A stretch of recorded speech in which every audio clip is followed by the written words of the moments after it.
जय कालंका माता. पहिल्या व्लॉगमध्ये मी इथे येण्याची तुम्हाला संपूर्ण माहिती दिली.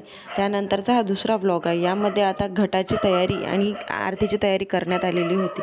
आरतीची तयारी करण्याकरिता पहिले नैवेद्य वगैरे देऊन आरती तयार करून त्यानंतर घट विसर्जनाची तयारी करण्यात आली होती. घट विसर्जनाकरिता आम्ही एका नदीवर गेलेलो होतो आणि त्या नदीवर घटाचे विसर्जन झाल्यानंतर असा काला वगैरे खाऊन तिथे थोडा वेळ शांततेने सगळ्यांनी काला खाऊन काल्याचा आस्वाद घेऊन उपवास सोडला होता. म्हणजे दिवसभराचा उपवास, म्हणजे तो पूर्ण सकाळपासूनचा उपवास तो तिथे सुटला काल्यावर. त्यानंतर काला खात खात आम्ही मग इकडे परतीला निघालो.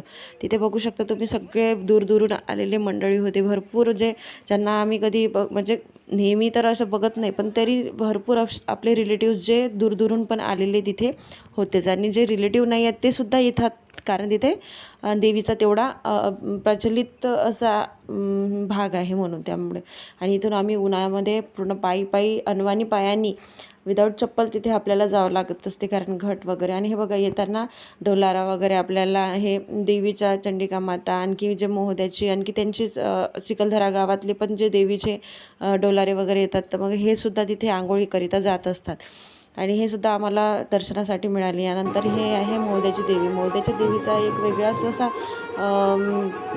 माहोल तिथे क्रिएट केला जातो. तर हे सगळं देवीला भेटीसाठी येत असतात. फक्त हे चैत्र पौर्णिमेलाच ह्या सगळ्या गोष्टी घडत असतात. आणि चैत्र पौर्णिमेला एवढा असा माहोल इथे आमच्या देवीसमोर असतो.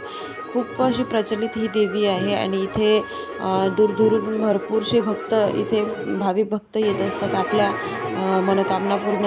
मनोकामना घेऊन, इच्छा पूर्ण व्हाव्या यासाठी एका आशेने येत असतात.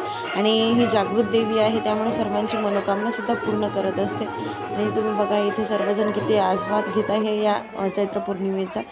यानंतर मी आरक्षाला इकडे तिकडे शांत करत सगळीकडे तिला फिरवत होती. आणि तुम्हाला हा व्लॉगसुद्धा सांगत आहे त्याच्यासोबत. आणि यानंतर ह्या सगळ्या डोलारा वगैरे गेल्यानंतर परत एक डोलारा आला होता. आणि तिथे त्यांचा एक छोटासा स्नॅप तुम्ही बघू शकता. सवारीचा डोलारा आहे.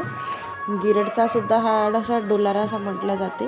आणि हा आल्यानंतर यानंतर एक दुसरा एक व्लॉग आहे, त्याच्यामध्ये आपल्याला आता इथे बोकड्याचा भाव वगैरे देणे या सगळ्या गोष्टी घडत असतात. त्यानंतर इकडे पंक्ती बसलेल्या आहे. पंक्ती झाल्यानंतर इथे जेवणाचा आस्वाद सर्वांनी घेतलेला आहे.